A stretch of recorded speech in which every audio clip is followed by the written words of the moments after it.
kemarin, siapa yang mukul dia? Nanti kan nampak di sini, CCTV-nya kan ada. Tapi itu kejadiannya di RSPP. Hah? Enggak, visumnya di RSPP. Siapa yang mukul dia? Dia sendiri mukul. Boleh tahu Bang, mungkin ada berapa kali pemukulan? Bagaimana ceritanya dia? Tadi CCTV udah lihat, udah kelihatan tadi kan? Bu Ade. Ada berapa kali itu Bang? Mana Bu Ade tadi? Udah lihat nggak? Ngomong dari situ. Udah lihat.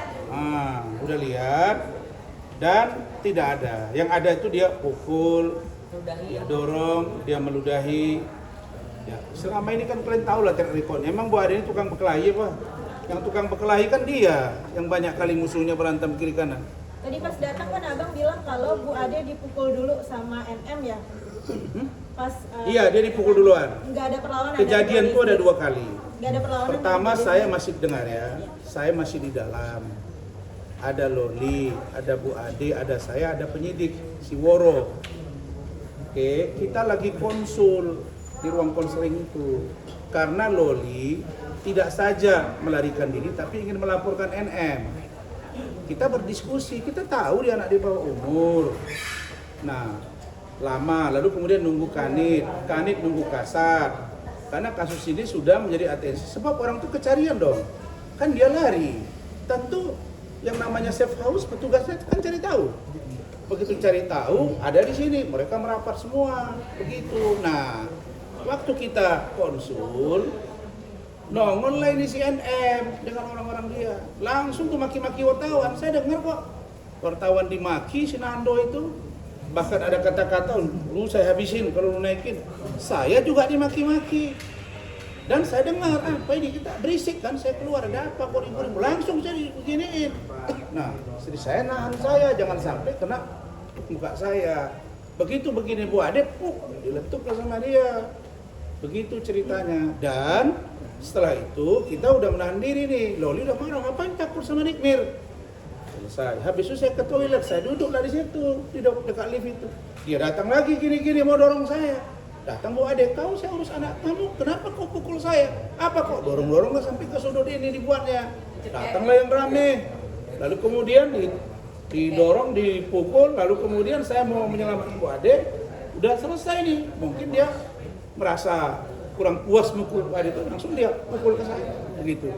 Keluarlah darah, gitu. Dan jadi pertanyaannya, siapa pula yang berani mukul saya?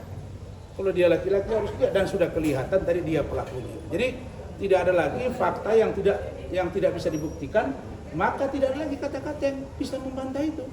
Tinggal prosesnya seperti apa. Nah, harusnya memang pada waktu itu langsung tahan. Tapi oke lah, mungkin ada pertimbangan, tapi ini sudah diperiksa, udah lengkap, ya udah tinggal tidak lanjuti. Saya yakin Pak Kapolres ya dengan Kasat Reskrim sudah sangat paham dengan keadaan ini. Karena kalau ini tidak jalan, ini akan rame urusannya gitu ya. Banyak teman-teman yang udah mantau ini gitu ya. Ini bukan persoalan harassment pribadi. Dipukulnya itu sekali berarti Bang? Hah? Saya nggak tahu, mana saya ingat lagi berdarah, kacamata saya juga bengkok. Dengan tangan Saya kosong sudah atau tunjukin, benda, Bang? saya nggak tahu. Bisa jadi pakai benda berat, bisa jadi dia pakai cincin. Mana tahu saya kan, saya nggak pernah berurusan sama dia. Kira-kira apa yang membuat Nikmir tiba-tiba emosi seperti Saya nggak tahu lah, itu hati dia lah, itu orang emosi terus kok dia tiap hari.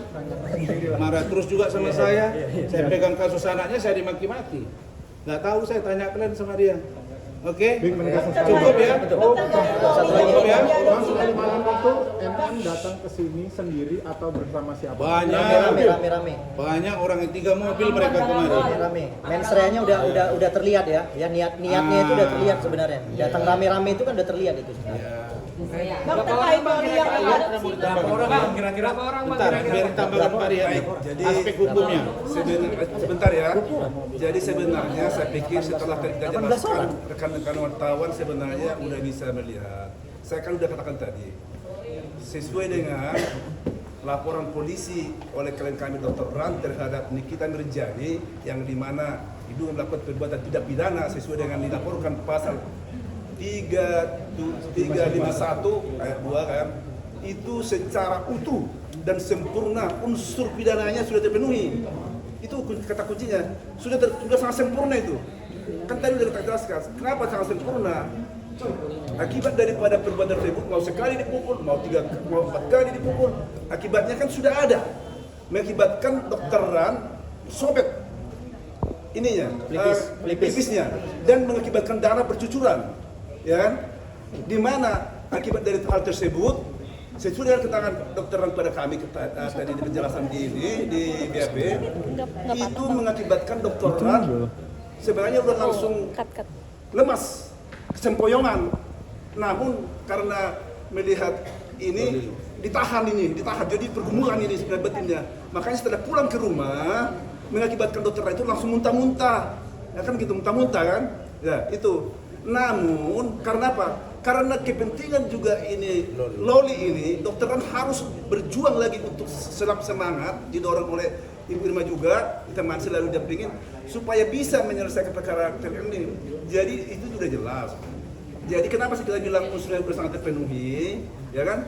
Luka udah jelas, visum udah jelas, saksi udah jelas dua orang. Belum lagi sesungguhnya ada saksi fakta para petugas aparat yang dimana ini dilakukan di dalam kantor polisi yang harusnya ini steril terhadap hal gangguan seperti ini, aman nih harusnya orang di sini. Tapi ternyata ini